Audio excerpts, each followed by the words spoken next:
This KFAN podcast is sponsored by Builders and Remodelers, exclusive Twin Cities provider of Elements Windows. Get the highest quality windows at unmatchable value. Visit buildersandremodelers.com for more details. Looking for excitement? Chumba Casino is here. Play anytime, play anywhere. Play on the train, play at the store, play at home, play when you're bored. Play today for your chance to win and get daily bonuses when you log in. So what are you waiting for? Don't delay. Chumba Casino is free to play. Experience social gameplay like never before. Go to Chumba Casino right now to play hundreds of games, including online slots, bingo, Slingo, and more. Live the Chumba life at ChumbaCasino.com. No purchase necessary. VGW Group. Void where prohibited by law. 21 plus. Terms and conditions apply. You know, some people say that Odoo business management software is like fertilizer, the way it promotes growth and all. But other people say Odoo is like a magic beanstalk because it grows with your company and is also magically affordable. And there's some people who would even say Odoo's individual software programs come together to build the perfect suite like building blocks. Well, Odoo is all of these things. Fertilizer, magic beanstalk, building blocks for business. So sign up now at odoo.com, ODOO.com. Did you know that parents rank financial literacy as the #1 most difficult life skill to teach? Meet Greenlight, the debit card and money app for families. With Greenlight, you can send money to kids quickly, set up chores, automate allowance, and keep an eye on what your kids are spending with real-time notifications. Kids learn to earn, save, and spend wisely. And parents can rest easy knowing their kids are learning about money with guardrails in place. Try Greenlight risk-free today at greenlight.com/iHeart.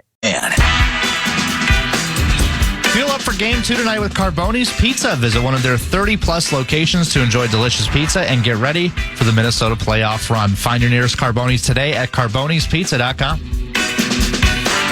Wolves and Warriors Game 2 at Target Center at 7:30 tonight. Game is on TNT? TBS?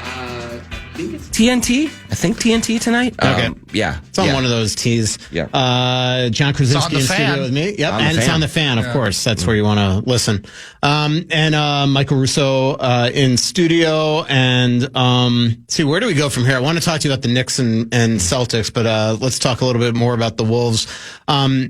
First of all, somebody asked how I got you in studio and Barrero never can. It's all a time of day thing, Dan Barrero and Guardsy. As you know, it's hard to get over here in the afternoon for drive time with the traffic. Also, my kids get home from school and I like to spend a little time with them. And so, I'm generally speaking more on the phone. But this afternoon, Barrero and Guardsy are at the Cage at Target Center, nice. So I'm going to stop by and hang out with them for a little bit. That's in the Skyway, right? I was past that when I'm walking through there. All right, so Joe asks, I get those guys want to rain down three-pointers, and I could ask the same thing about the Celtics because that was unbelievable in Game 1 especially. But when the first 5 to 6 shots of the game are three-point bricks, why not change it up and shoot shorter jumpers and drive more? Is a question from Joe. It's a great question, and it's been a big point of debate around the league. I will say, from the Timberwolves specific perspective, I had that very question in Game 5 against the Lakers. They were 7 for 47 from 3. Even though they were getting wide open looks with good shooters and were missing, they were playing a defense that they could go to the basket whenever they wanted. I actually thought in Game 1 against the Warriors, I don't think they forced it too much. They only shot 29 threes, which is not a high number in this day and age. And so I thought that most of the shots that they were getting made sense, were not forced, and they just did miss them. And then you did see Anthony Edwards go to the basket more. You saw DiVincenzo go to the basket more in the second half, and it started working a little bit. And so it's one of those things where I don't think you can abandon it, because it is such an important part of the game, and the Warriors hit 18 of them. If you're not going to make them, it just makes things so much harder. Mm-hmm. So with as well as they have shot the ball all year long, and how important the three-point shot is to winning a game, I just don't think that you can completely abandon it, especially for long twos or even going to the basket as much. You got to keep shooting them and hope that eventually they come around. You don't want to be reckless. I think the Celtics were reckless in Game 1 against the Knicks. I think the Wolves were a little reckless in Game 5 against the Lakers, but I thought it was a pretty decent mix in Game 1 against the Warriors, and they just got it. They're professional guys. They just got to hit those shots. No, I am somebody that watched a lot of NBA when I was younger and covered a little bit when I was down in South Florida, and I haven't watched a ton in the last several years. I've started a lot more last couple. It still drives me crazy sometimes when they take threes, especially the timing of them. Like even like at the end of the game, the Lakers deciding game, LeBron taking that one there. Like it just seems like there are smarter shots to take when you're trying to essentially put the dagger in a team instead of just constantly hurling them up. And I say that watching the last two Celtics games. Like it's 45 missed threes is like absolutely egregious. Totally egregious, and especially in game one. I mean, they had, I think it was a tie game late, and Jason Tatum is dribbling out the clock at the top of the arc, and then a step back contested three to try to win the game was just totally egregious, and it opened the door for the Knicks to go and score and win. And Jalen Brunson is a really good mid-range guy. And so, the Knicks took advantage of that. I do think that there are times where it just makes no sense what they're doing, especially the Celtics, who are so heavy on the threes. And look, they won a championship last year with that style, but, there's a time and place for it. And you have to adjust within a game. If you are not making threes, stop doing it. Get to the basket. And, it's hard to do. It's a lot of work to do that. It's less taxing on the body to sit outside and shoot threes, but in the playoffs, man, you got to do whatever it takes to win. Yeah, I hear you. It's just so weird. Yeah, to me, absolutely. The way the game has changed from that standpoint. God, I wish I threw like $100, maybe $1,000 on the Knicks to start the series. I know a lot can happen, but yeah, it's a little different going back to Madison Square Garden than going back up to Boston. For sure. And I mean, plus 1,100 going into the series for the Knicks to win. Can you imagine if Pay you your just mortgage? Yeah, I know, a little. Oh my goodness. Yeah. No, they've been great. Cat was great in game 2. 21-17. I'm rooting for them. I hope they can pull that out, because it would be just really compelling from an upset driven standpoint, but also, I'm a Cat guy. So hopefully, going back to Madison Square Garden, game 3 up 2-0, that's going to be an absolute madhouse in there. It's going to be so awesome. I'm on a group text with a bunch of, 3 others. Okay. A couple hockey writers and, Alan Hahn. So, longtime Islanders writer.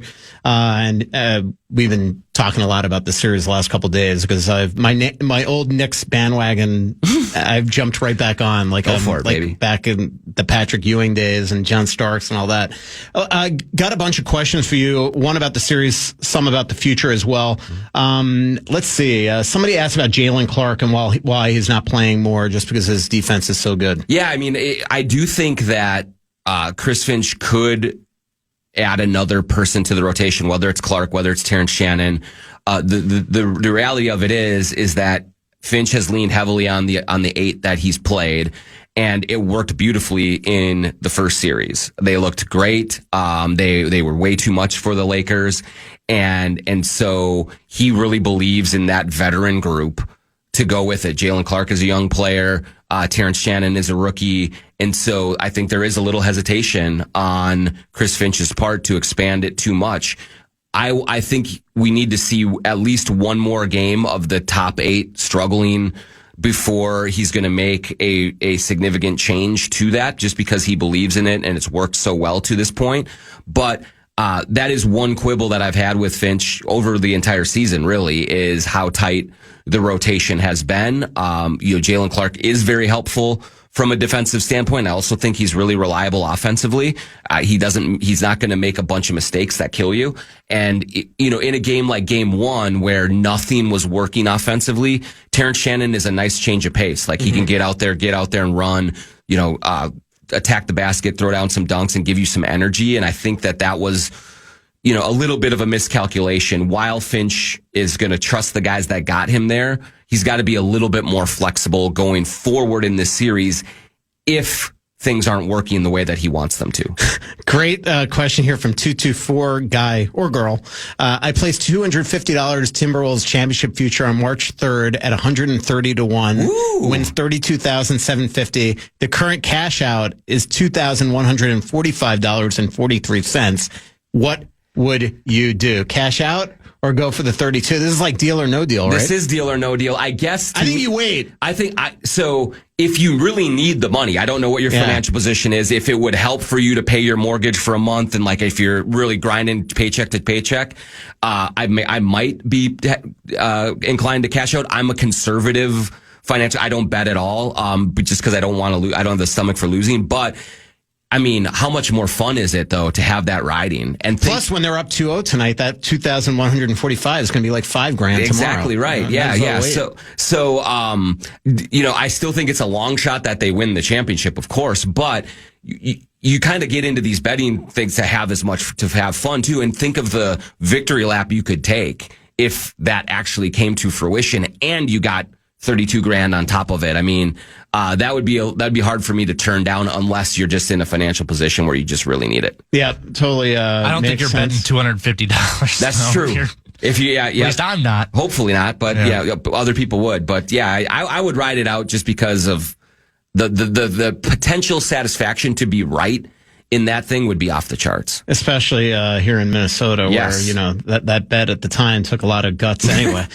Curious how the Wolves can find open threes for guys like McDaniel and Naz Reid. Seems like the Warriors' D is stout. Question on the Bradshaw and Brian KFAN text line. Yeah, one thing we certainly did learn that we already knew but was really evident in Game 1 is that the change or the step up in defensive intensity from the Lakers to the Warriors is immense. They just are much more connected group defensively. They have fewer holes to really target. Against the Lakers, if you could get Reeves or Luka in a switch, you could just go to work and get good offense off of that. There's not as many of those holes with the Warriors, and they scramble and they work harder. So I do think that there are going to be opportunities for Reed, for McDaniels. With McDaniels, I don't want to see him shooting a bunch of threes. I do want to see him catching on the perimeter and penetrating and going to the rim because he's much better pulling up around the paint and scoring that way. But Naz has got to let it fly from out there. And I do think he's going to get chances. If the ball moves, it will find him. And it did find him in Game 1. He was pretty good. It was just the rest of the team that wasn't. And so I think they will be able to generate them, but there's no question that the Warriors are just, head and shoulders above the Lakers defensively. They're number one in defense since they got Jimmy Butler, and that's legit. They're really good there. Yeah, a couple more. I got some off-season questions for you, but let me ask you this. Let's see, this is 651. I think we could see more off-ball looks for Ant. Free throw line extended. I think he's the most lethal. Also, DDV. Make a shot, please. Hopefully, DDV is listening to that, and we'll take that to account. But it's a good point with Ant off the ball, getting him kind of going that way. The kind of relating to an earlier question, if Mike Conley is going to struggle the way that he did in Game 1, you're just going to have the ball in Anthony Edwards' hands a lot more at the start of possessions, and that is a lot more work for him. So maybe there is an adjustment there to try and kind of get him moving, get him coming off of screens, get him off the ball early in the possession, and then get the ball back later in a more advantageous position. And I think that would kind of open things up for him a little bit more. But I kind of agree with Ant with what he said after the game. He got his opportunities, he just didn't make them. I mean, he missed like 5 or 6 layups that he just has to finish. And so he was at the rim, had good shots, he had open threes, and in that 0 for 10 start, he couldn't buy one.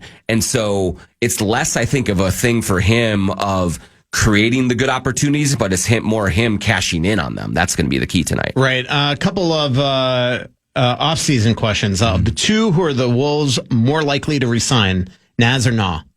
I think right now, Naz. I think the Wolves, from what I understand, feel good about both of them coming back. But if you're going to handicap it, I think Naz is definitely the most likely. Nikhil, they really like. They want him back, and I think Nikhil likes it here. So I do think that there's a real good chance that he comes back as well. But if it's one or the other, it's Naz. Yep. And then somebody wants an update on when A-Rod and Laurie will take full ownership of the Wolves. So it's kind of hanging out there right now. It has been reported in other outlets that the Celtics, who are going through a similar change in ownership, expect a Board of Governors vote sometime in June. And I would assume that there would be the same timeline for Alex Rodriguez and Mark Lowry. Again, most people expect that vote to be almost a rubber stamp and just to go through, but it does have to happen before they officially take over. We have seen both of them at the arena a lot in the playoffs here. And so everyone is sort of operating as if it's going to happen, but it hasn't happened yet. And so I think when they do the Celtics vote in June, it would make sense to do the Wolves vote as well. And so sometime that month. I covered A-Rod in high school, and I'm just shocked that little shortstop that I covered is now going to own an NBA team. I was shocked when he got his $250 million contract. Was it Seattle or Texas? Texas. Yeah. Yep. And this one really, it's crazy to me that he might own a team. Brett, you got? Well, I've got a text here on the Bradshaw and Brian KFAN text line from K. Fallness. He's asking, what time is Johnny's apology to Matt Boldy? Yeah, I mean, I actually think that Wild fans need to thank me more than demand any kind of apology or be mad at me, because if you recall, it was a few years ago when I put out a list of the impressive young players in town: Justin Jefferson, Royce Lewis, after he hit his 2 homers in the playoffs for the Twins, and Anthony Edwards. And Wild fans first got mad at me for not including Kaprizov, but you had to be under 25, and he was 25 at the time. And then I had Wild fans, say Matt Boldy was the one that needed to be included, and I said, don't come at me with Matt Boldy, because he had not done anything yet. Now he has emerged as a primetime star playmaker, great player in the playoffs. And my guess is that he heard my doubts or my challenge, and he accepted that, internalized it, and went forward and really blossomed. And so now he absolutely belongs on the list of young stars in this town under 25. I feel much better now, because in Boldy's post-season presser, he brought up that it's hard to be this young player because there's so many opinions, and I took it as a shot at me. But it turns out it was a shot at you. It's probably me, yeah. So yeah. I'll wear that for you. Absolutely. I'm absolutely ready to take that on. So yes, Wild fans, Wild organization, you are welcome for me, kind of stoking that Matt Boldy fire. 651 says, I know odds, and there is no way the Wolves were 230 to 1 at that date. I actually said 130 to 1, but that even seems a little too high to win like in March to win. There's no way they were 130 to 1. I would imagine it was, much less, fewer odds. Unless he meant March of I don't know. Yeah. Maybe I'm wrong. Yeah, no, they've been, they've always been kind of lingering on the outskirts of contender status in the eyes of the gambling establishment, but 130 seems a little bit light. So. All these people love you, Brett. Look at this on the text line. So last night I was watching the Knicks game with a buddy of mine, and he has who's producing for you tomorrow? And I said Brett Blakemore, and he goes, I like Brett. He has a lot of good takes. All and right. I'm like, wow. He's on he's omnipresent on these waves. No doubt. Every time of day, he's always here. So that's hard work paying off. Yeah. And this is like his favorite time. He's got the hockey guy in here, in between Sinekin on both other days, so he can talk Packers, all this stuff. We got to give a shout out to Branded Bills here. They sent you a ton of hats, athletic hats that they just make for us out of the goodness of their heart. So I appreciate it. So if I forget the guy's name that always sends this to us, I have it on my phone. But really, thank you for this. You saved me a ton. Yeah, they've been a big hit at the John Krasinski Show live shows at Headflyer and stuff. So it's much appreciated. I'm wearing one right now. I wear these all of the time, and really stylish, and really appreciate it. So next Thursday night at 7, I have a show at Elsie's with LaPanta. So I'll bring a bunch of these hats to give away as well. I have a show with LaPanta tonight. So LaPanta, to me, tell me if this shocks you, okay? So LaPanta, we're doing a podcast tonight, and he goes, hey, I got to work the Twins today, so let's do it later after the game. And I'm like, okay, what time? And he goes, 8:30. I'm like, okay. And then all of a sudden I look and I see they're playing at noon today. So I text him this morning. And I'm like, apparently you think this is going to be an 8.5 hour Twins game, knowing full well that he must have golf that he's just willing to inconvenience me for. Yes. And that's exactly what happened. Man. He's got a little golf outing after working the Twins today, and has me coming to his house at 8:30 to do a podcast. I would say I have. This is why you do a solo show. That's right. Exactly. That's it. I would say I have, my ties to Anthony LaPanta run deep, because he was doing like the local, essentially cable access and stuff, announcing back when I was in high school at Blaine, and we went to the state championship, and he was calling our games, and that's where he kind of broke in. And so, and we'll never forget, he picked the Bengals to win because we were very much underdogs the whole way through. So I always got a little soft spot for Little You're a star wide receiver. Well, not a star at all. I barely played. But and center on the basketball team, right? Yes, absolutely. The big man. Yep, were you a basketball player? I played, but not until I played through freshman year, and that was it. And then we played intramural ball. Right. But we had good teams and stuff, and so it sounds like me and like I was a good baseball player until all of a sudden there came an age where I couldn't hit a fastball anymore. For me, it was when the ball started curving. I was like, that's it. Like I was really good when it was just straight fastballs. I could handle that, and I was a pretty good player. But once they started moving around, it's like, no, this is enough for me. Yeah. So. Who's the equivalent of Kevin Falmus with the Wolves? Who would that be? Well, let's see here. I mean, there's Alan Horton is like the play-by-play guy. Cal Soderquist is a producer and kind of like... Is he as annoying as Kevin? Oh, come on. Is that even possible? I don't think it is. No. There's no way, right? No, absolutely not. That's a high bar to clear. Cal is a salt of the earth, just a good, practical basketball guy, not this crazy hockey guy that Falness is. Yeah, exactly.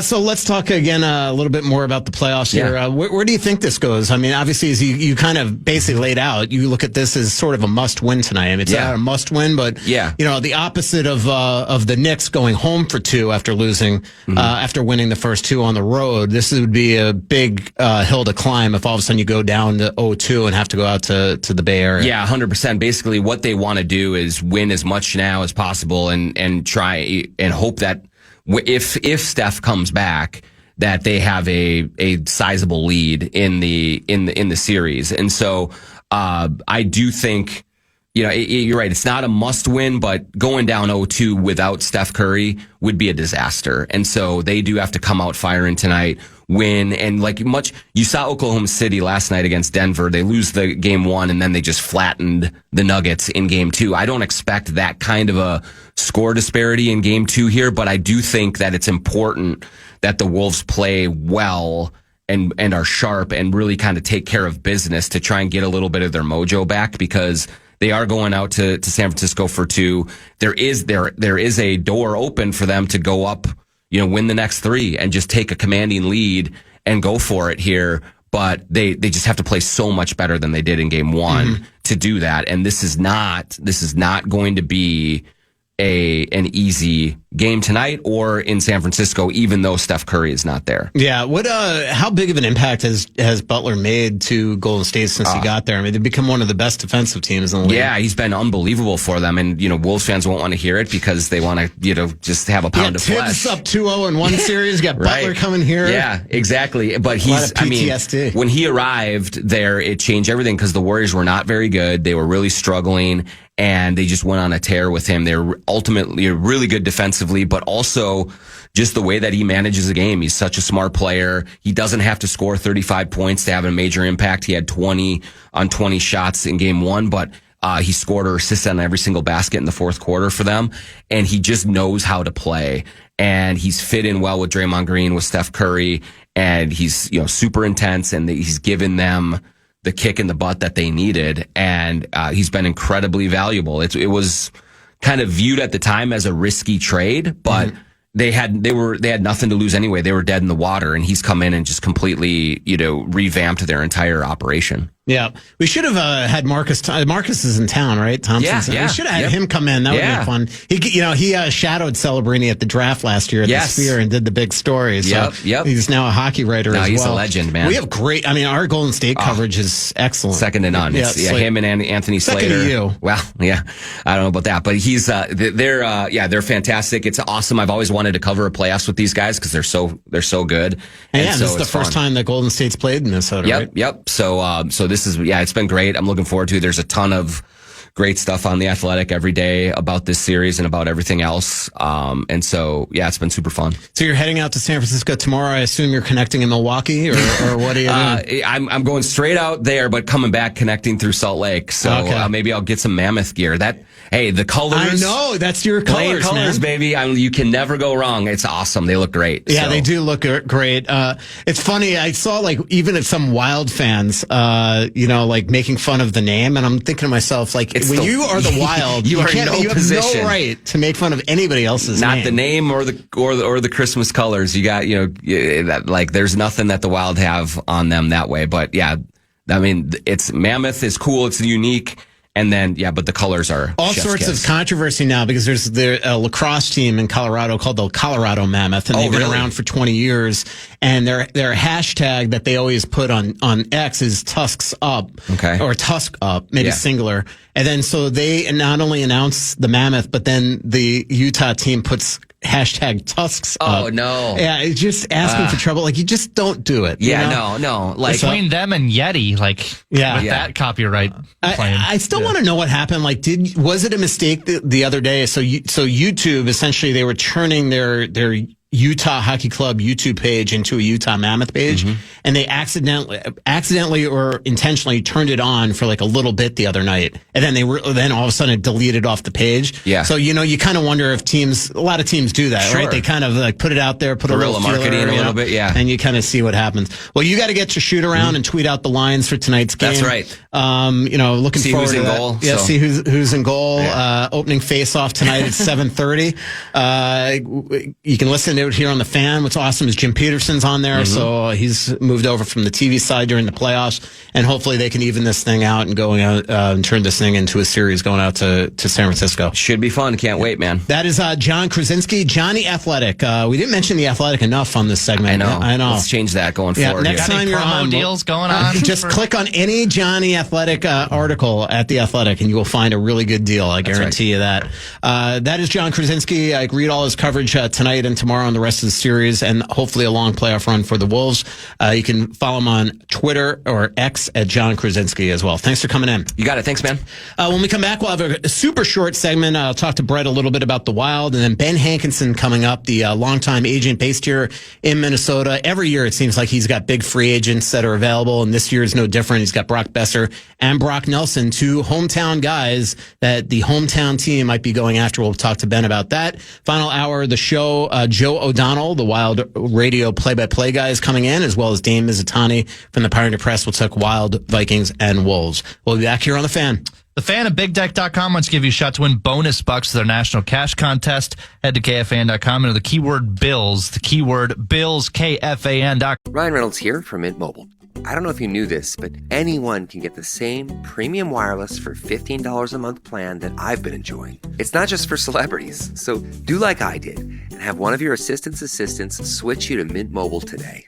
I'm told it's super easy to do at mintmobile.com/switch. Upfront payment of $45 for 3-month plan, equivalent to $15 per month required. Intro rate first 3 months only, then full price plan options available. Taxes and fees extra. See full terms at mintmobile.com.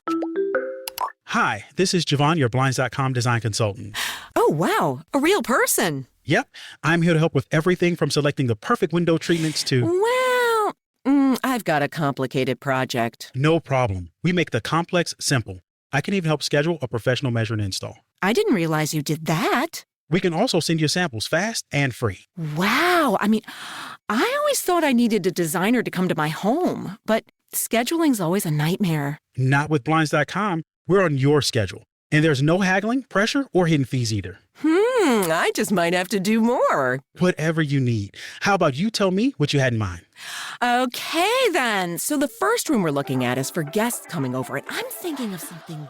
Blinds.com has covered over 25 million windows, all backed by a 100% satisfaction guarantee. Shop Blinds.com now and save up to 40% site-wide. Rules and restrictions may apply.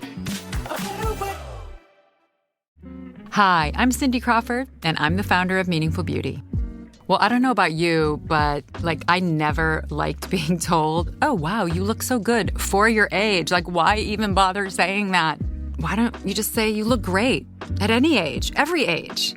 That's what Meaningful Beauty is all about. We create products that make you feel confident in your skin at the age you are now. Meaningful Beauty. Beautiful skin at every age. Learn more at meaningfulbeauty.com. In the heat of battle, your squad relies on you. Don't let them down. Unlock elite gaming tech at Lenovo.com. Dominate every match with next-level speed, seamless streaming, and performance that won't quit, so you can push your gameplay beyond performance with Intel Core Ultra processors for the next era of gaming. Upgrade to smooth, high-quality streaming with Intel Wi-Fi 6E and maximize game performance with enhanced overclocking. Win the tech search. Power up at Lenovo.com. Lenovo. Keyword Bill.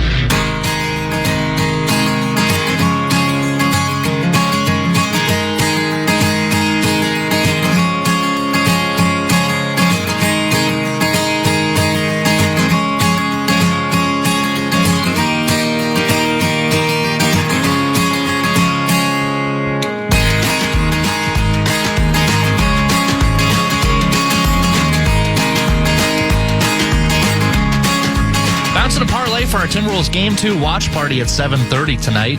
Join host Marty Gellner for a night of epic prize giveaways, including Timberwolves playoff tickets. Pair the playoff action with music by DJ AO, free food and drink specials. Everyone in attendance will receive a free Timberwolves playoff rally towel. Sounds like a heck of a deal. Full details at TICasino.com. Michael Russo from The Athletic back here on The Fan. Thanks to John Krasinski for coming on. Ben Hankinson still to come. Joe O'Donnell and Dave Mizutani still to come. And those will be, both of them will be in studio the final hour. We'll take calls, texts, all that stuff. And, you know, one of my favorite shows on Beyond the Pond, my favorite segments during Beyond the Pond, without a doubt, is Brett Blakemore's Breakaways. And we got a little time here. You have anything cooked up? Let's fire away here. It's time for Brett Blakemore's Breakaways. Kaprizov in alone. Nobody can catch him. Kaprizov scores!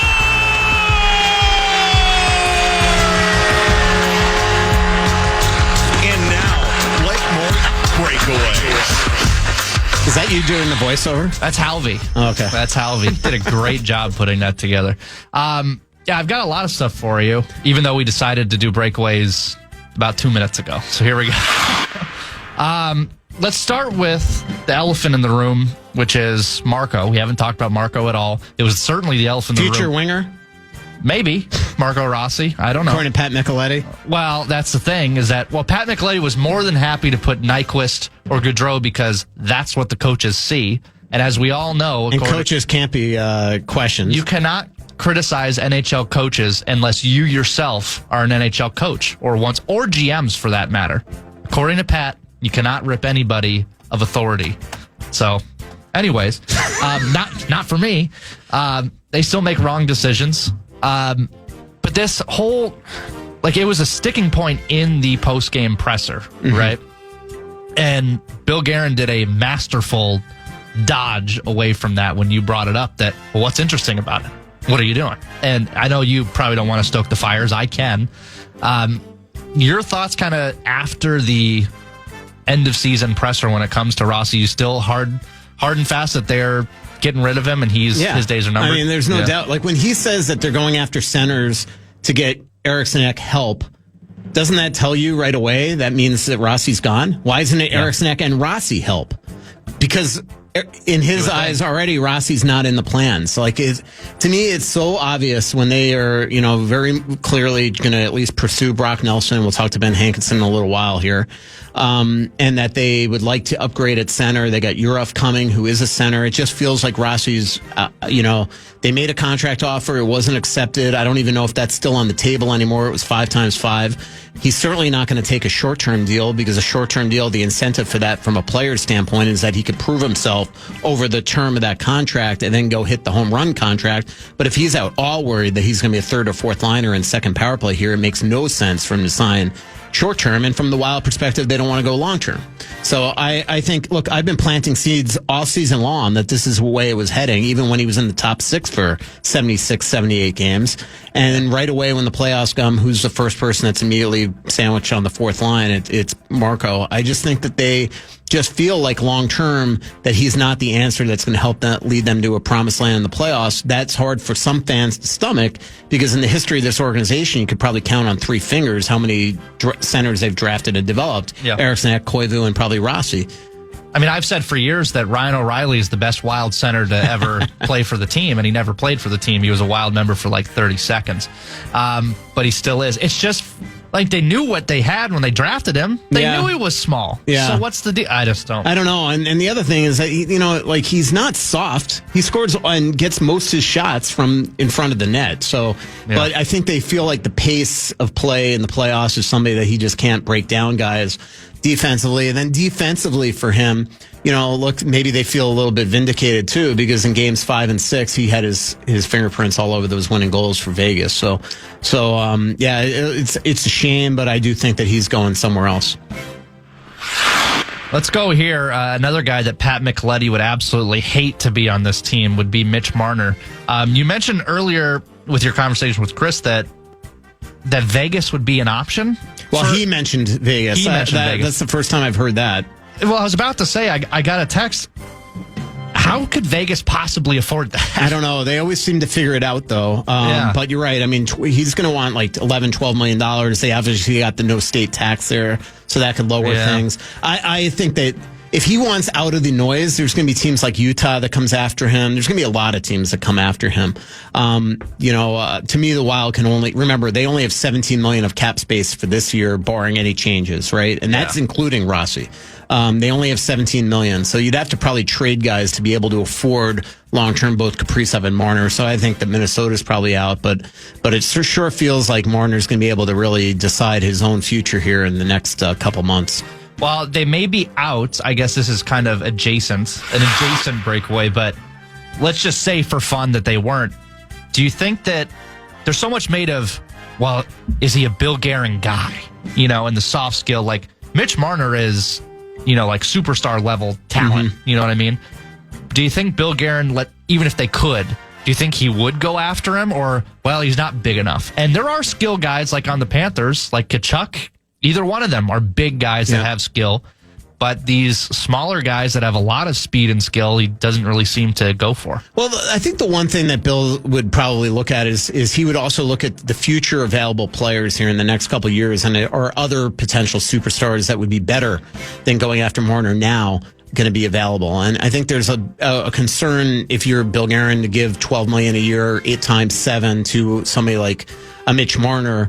When, there could be other players available that you go after that could be even younger. He's already 28 years old. So I think that right now the priority this summer is get Kaprizov signed, maybe look at Gus, and then try to work around the edges, get a scoring winger in here, get a center in here. Hope that Yurov comes here if Ogren's not traded, because he might have to be somebody that if you go out and get a young center like Peterka, it might cost you somebody like Yurov. Sorry, did I say Yurov? I meant Ogren. That he would potentially be somebody. So I think that there's aggregators already picked up on that. It's not just that you always have to look and say, all right, Marner's the best available now, let's get him. They also have to look and forecast what's coming down the pike, and would that player be better suited here, especially when the cap goes up to 104, 113, and so on and so on. One more to try to get in here. What is the future of Johansson, Gaudreau, Nyquist? Where do they fit in, or do they? Well, Nyquist is not going to be re-signed. I can't imagine when Bill mentions the offsides right off the hop without even being mentioned, without even being asked about it. I think that shows you that they're blaming him for the offsides. Johansson's the only one. Like Bill said, that they haven't closed the door on any other UFAs. I think that when he says the blue line's set, I think that means Merrill's gone. I would assume Brazo's gone. I think the one that might make sense if it was cheap is maybe Johansson, but I think he's gone too. I think he just probably said it. Gaudreau's got 4 years left on his contract? 3 or 4? It's one of the two. And I think 4. No, 3, right? He signed a 5-year deal at 2-1. I think he's tradable. He had 18 goals. No move? He's got a 15-team no trade. Of course he does. But I think he's definitely movable. I think if you want to get a little more money and try to upgrade there, moving him. He did not have a good playoff. No points. One shot? Just not good. And that's another one. Like I get Hartman being elevated, but why Rossi couldn't play over him? It makes no sense to me. When we talk about this team needs more, like when I was going on my rant about the Dallas's third line, When we talk about more scoring depth, to me, those are the guys you move to make room for the scoring depth. Well, two of them are just moved by the process of elimination based on their contracts being up in Johansson and Nyquist. So the question is, what do you look at Goudreau as being at 2-1? He's pretty cheap. So is he handy enough? He still scored 18 goals. He had a very good regular season. His playoff wasn't very good. So maybe just keeping him makes a lot of sense. He's handy in different areas, penalty kill. You can throw him on the power play and things like that. And so I he's so affordable that I don't think that's going to be a big off-season talker or motivation for Bill to move him, but I think that he's potentially available. And just real quick, those were guys that we talked about going into this season saying, well, we need to see these guys step up. And they were banking on them stepping up rather than solving it outside the building.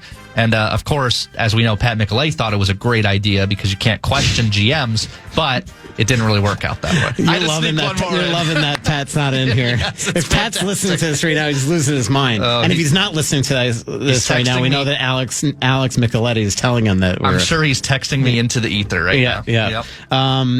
You guys have blocked each other on text messages, I've heard.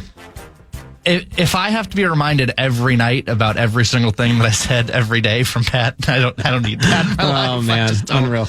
When we come back, Ben Hankinson's coming on. Ben is a longtime player agent in town, played for the Gophers, but he's got Brock Nelson and Brock Besser available this offseason, who two big players and two of the best players in a free agent class that isn't that great. So a lot of teams are going to be coming after both those players. We'll be talking to Ben, and then Joe O'Donnell, Dame Mizutani in studio still to come. We'll be right back on The Fan.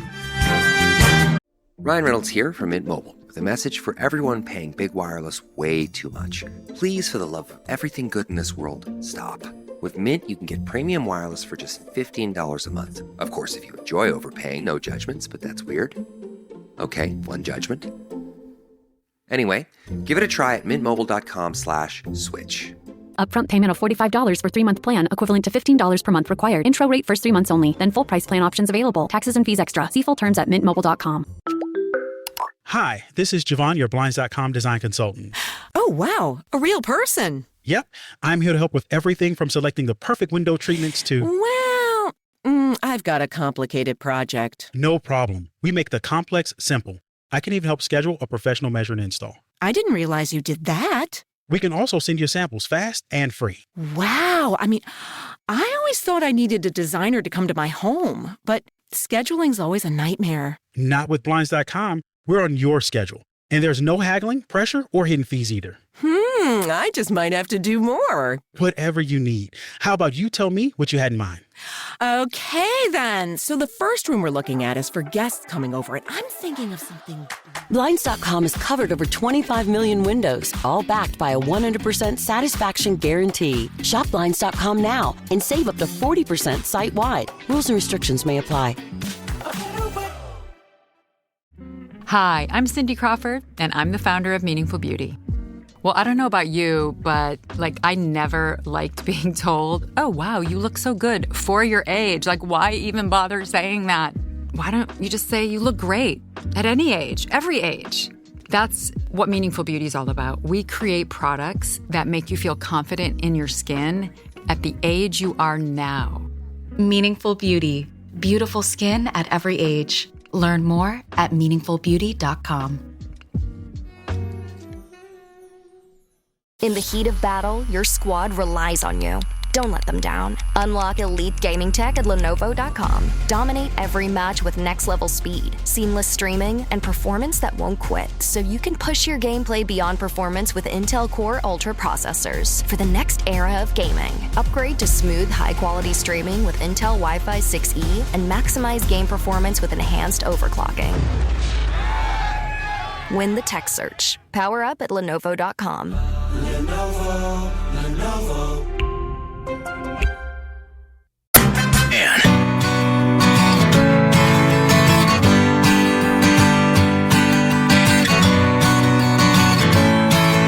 Attention Minnesota, ZZ Top is bringing their iconic rock sound to the Ledge Amphitheater June 12th.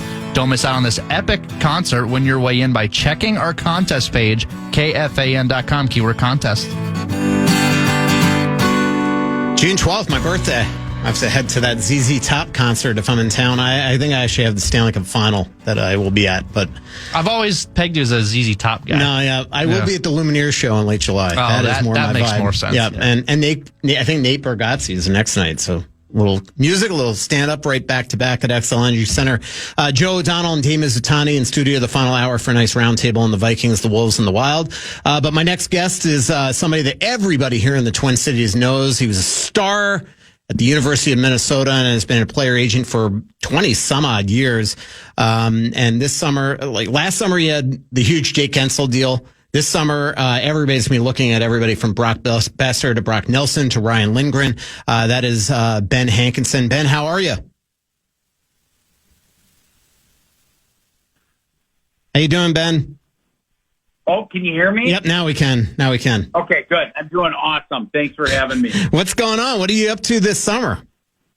Oh, I'm just recovering from staying up too late to watch these Western games that start at 8:30, and then I try to get up because I'm old now. I got to work out, and then it puts me in a very sleepy moment in the mornings after. But a lot of great hockey, so I'm doing the same thing you're doing, watching and talking hockey, and then all my players are starting to trickle back home, year-end meetings, and that's keeping me busy, too, preparing for next year. Yeah, you got a lot of free agents, both UFAs and RFAs, guys like Noah Cates, and you got some business done already with Jake Ottinger re-signing and Charlie Lindgren and players like that. We talked about the Gensel deal last year. I mean, that's one, I mean, it's really interesting. I think a lot of people look at that as a no-brainer for him. Had another great playoff, but he's somebody that originally wanted to stay in Carolina, right? And even Rod Brindamore said that if maybe Carolina got ahead of it and offered what Tampa did right at the very start, that maybe he would have re-signed there rather than going to Tampa.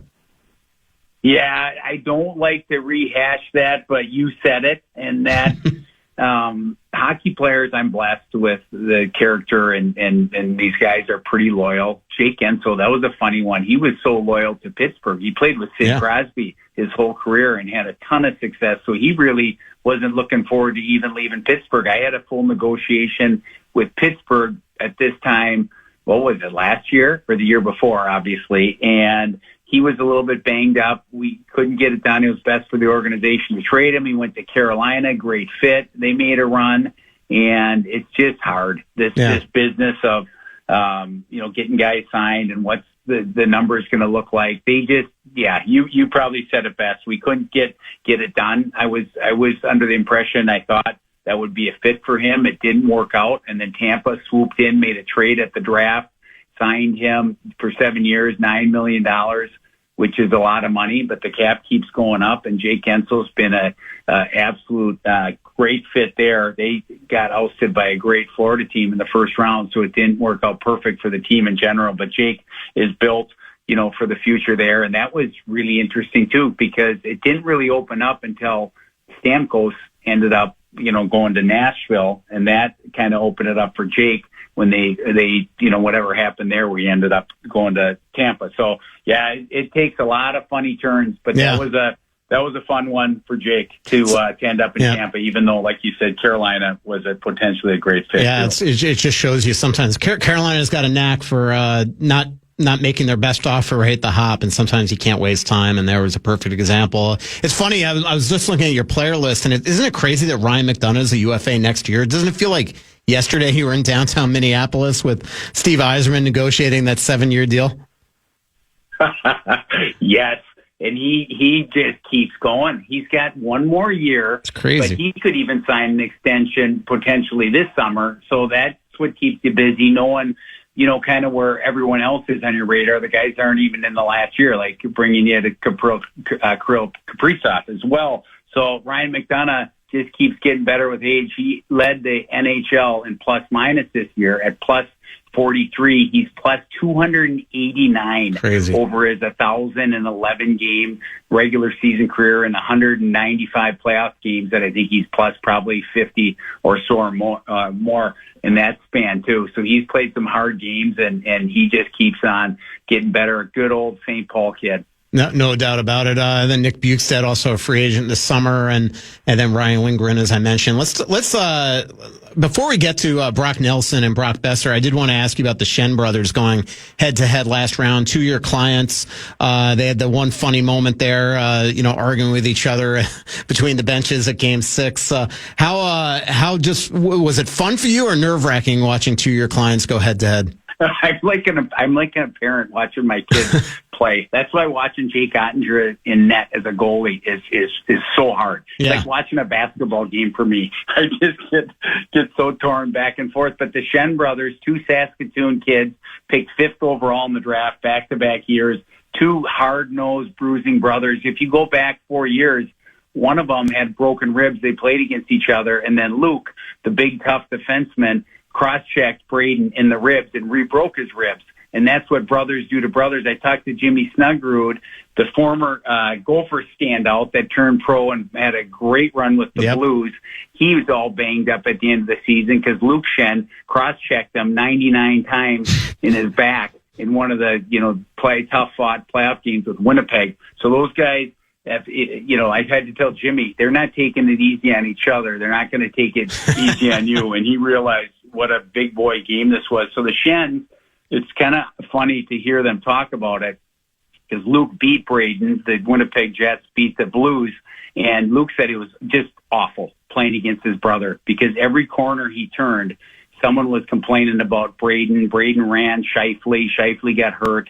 And Luke basically said it was hard because everyone stopped talking when I turned the corner and they didn't want to say how they hated Braden. And that's what good players do in the playoffs, get the other teams to not like them. And it's the same in St. Louis. I guarantee Braden Shen was listening on all their meetings, and whether they're saying drive wide on Luke Shen or, you keep him on the ice or whatever, he's a tough, good playoff performer. So they battled against each other, chirped, and that, as crazy as it sounds, it's for real. Their loyalty is strong with their last name, but to win, it's even stronger with the blood in the room. So that was, it was funny to hear Luke saying he hated playing against them in that series. Yeah, and I give Luke credit. He's now here in the second round of the playoffs. He was obviously was blindsided by a trade from Nashville to Pittsburgh, wanted to go to a playoff team. Not a lot of players want to be traded to Winnipeg, but he goes to Winnipeg, and now he's sitting here and is potentially 12 wins from a Stanley Cup.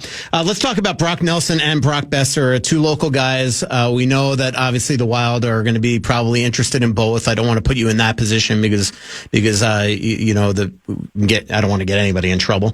But let me ask you about Brock Nelson. I mean, I talked to him at the Four Nations. You could see how torn he was, how he really was loyal to Lou, loyal to the Islanders, didn't want to be moved. Then obviously, I think Lou wanted to sign him. It didn't get done, and he's traded to Colorado.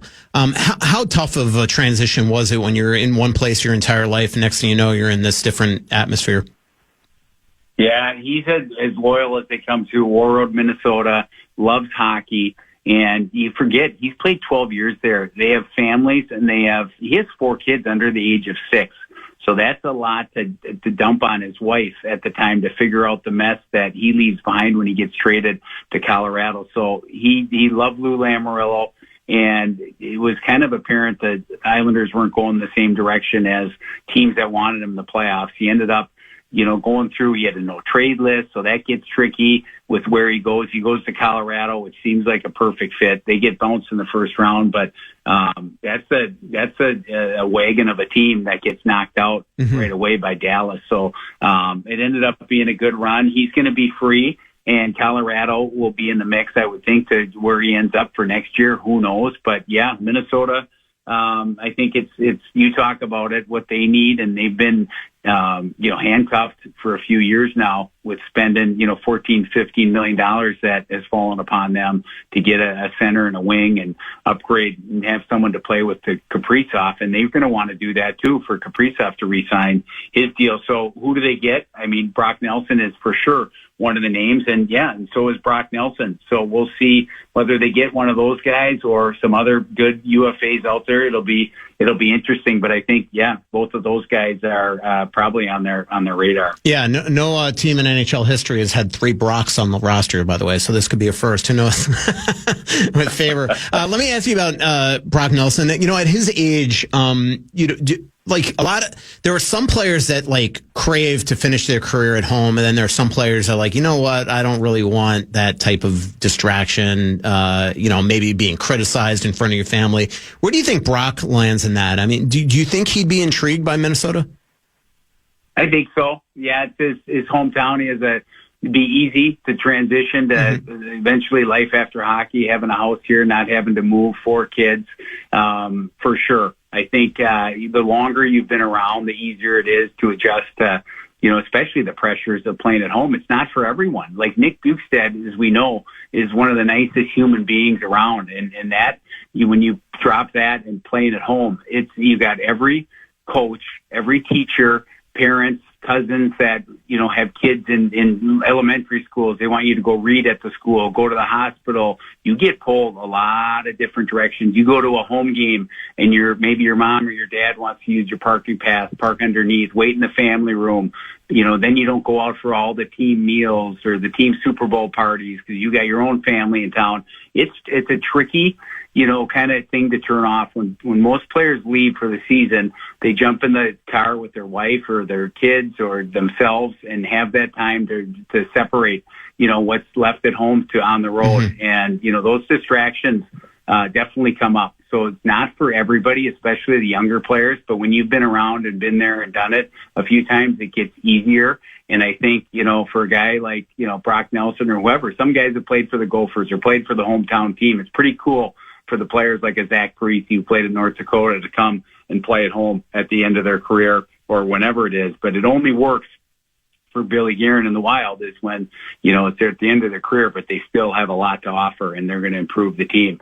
So I think it's a great fit for a lot of guys and not a great fit for some guys. But I think Brock Nelson's kind of been there and done it, and he knows how to turn off the distractions, and his wife is a rock star too. Former Miss Hockey. And from, I think she was at Woodbury at the time when she won it. So she understands the game. Yeah, that's awesome. And we know how much Bill Guerin and the entire staff respect Brock Nelson. We saw it right there at the Four Nations and also has a chance to be on the Olympic team. We're talking with Ben Hankinson, the agent for so many NHLers and especially a couple or 3 or 4 really good free agents this year. Nick Bukestad, Derek Forbert, Ryan Lindgren, and obviously the 2 Brocks, 2 of the guys that we know the Wild might be interested in. And let's talk about Brock Besser. Same thing. It feels like yesterday where he, for one, it feels like yesterday his draft year when I was sitting down with him at Caribou at Burnsville for the first big feature that I've ever written on him. And I feel like I've been his sort of beat writer ever since. He's one of my favorite people in the world, incredible family. And obviously, it feels like yesterday that he debuted at XLNG Center, scored some big goals that game, and now all of a sudden he's a free agent. How tough was it for him to, not be able to re-sign? It looks like he's definitely going to be a free agent, not re-sign in Vancouver, not get traded at the deadline, have Patrick Allvin, I felt while we were there in Vancouver, take a couple pot shots at him too. Yeah, that's the business. It's hard because there was some deals that he potentially had with them not being or not looking like a playoff team. And I think they decided to hold on to him and see how things finish the season. And it's not over till it's over. So I'll continue to have conversations with them, but he could be a free agent. Yes. On July 1st, there was a really up and down year in Vancouver this year. They had a big trade with JT Miller leaving, who was Brock's center, and some things that were reported in the locker room that didn't go great, which is unfortunate for that market, such a strong hockey media market. So Brock can score. He scored a lot of goals, had 40 last year. This year with ups and downs, didn't get 40, but he's just a natural scorer, and he'll fit in nice with whatever team he ends up with, and it still could be Vancouver, but it'll be interesting to see. There's a lot that can change during the playoffs here, and injuries, and there's going to be moves to free up space and to move picks around, and teams to all of a sudden reload before the draft. So it'll be fun. A lot of stress for these players to figure out where they're going to be playing next year, but Brock Besser will end up in a good spot. Yeah, for sure. Obviously, as Bill Guerin made very clear the other day at his press conference, center is probably his biggest priority, but he also said he wouldn't be opposed to adding a scoring winger, which obviously Brock Besser fits that mold. But still, term and money might, who knows? I mean, Brock could get a lot more than maybe the Wild are willing to offer. Again, without telling trade secrets, I mean, do you think Brock would be intrigued by playing in Minnesota, or do you think that same thing, that he might not want the distraction and might be more intrigued to go play somewhere else? And I ask you that because we both know that the Wild have been around trying to trade for Brock numerous times over the year with numerous regimes. Yeah, I think it'd be crazy to say that it isn't a potential scenario. I don't know what the Wild are thinking exactly, and I know, you say, and we know they will be in the market for probably a center and a wing. So I think he would definitely be in the mix, and I think the Wild would be in the mix for Brock for sure. Like he's a guy that he's still young. 28 years old, and still has a lot of good hockey ahead. He has a house in Prior Lake, grew up in Burnsville, played at University of North Dakota, so he has a lot of strong ties here, and he's just really excited for what comes next. And yeah, it definitely is an option for sure. That'd be something. That'd be something to cover them both. Who would have known? By the way, just lastly, Ben, how's Derek Forbort feeling? Obviously, had a major injury there when Yakov Trenyan decided to punch him on the ice. Yeah, that's a tough one. It's anything goes in hockey fights. That's what's so crazy about, if you think about the NHL, when refs come in there, it's got to be the hardest job to break up two big boys fighting like that. Like, there isn't the rules, which I'm shocked that once a ref touches you or a ref gets in, you guys are still throwing punches. It's still wrestling. Like, it's crazy that, things like that can happen, because in that fight, they were throwing each other all around too. And it was a tough one for Forbort. He's doing fine. He's going to be fine. He'll have a full recovery, and he'll be a free agent signing somewhere. He's like a number one left shot or number one PK defenseman too. So he'll end up being a nice, fifth defenseman added somewhere too. Yeah, maybe the Wild will just sign all your clients this summer, and Lindgren, Forbort, Bukestad, bring Pugie back, everybody. Make it very easy. Yeah. So, that's just key. I don't know if I can handle the distraction going to the rink either. I'm the guy that goes in the family lounge and takes their parking passes and sits with the wives. I don't think they like me that much. Well, hey, Ben, I really do appreciate it.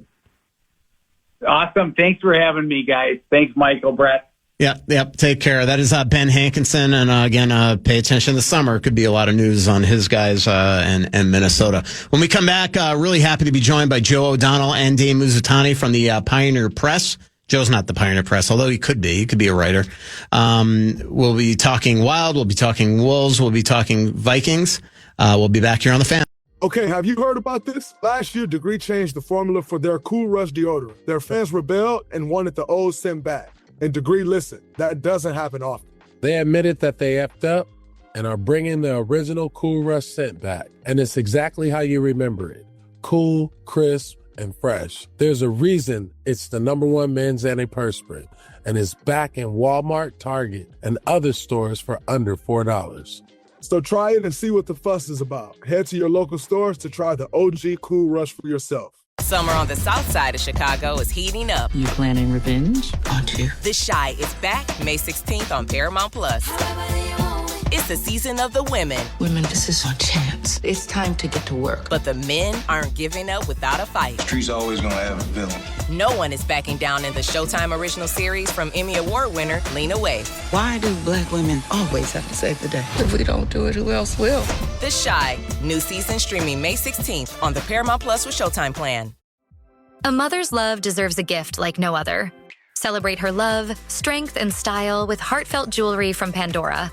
From iconic charms to sparkling necklaces, rings, earrings, and more, there are so many ways to say, thank you, Mom. So on Mother's Day and every day, tell her how much she means to you with a gift from Pandora. Visit Pandora in-store or online at pandora.net. Hey, Janice Torres here. And I'm Austin Hankwitz. We're the hosts of Mind the Business Small Business Success Stories, produced by Ruby Studio and Intuit QuickBooks. Catch up on seasons 1 and 2 and join us for a brand new season of the podcast as we talk to small business owners about how they manage and grow their businesses with the help of platforms like Intuit QuickBooks. Listen to Mind the Business Small Business Success Stories on the iHeartRadio app, Apple Podcasts, or wherever you get your podcasts.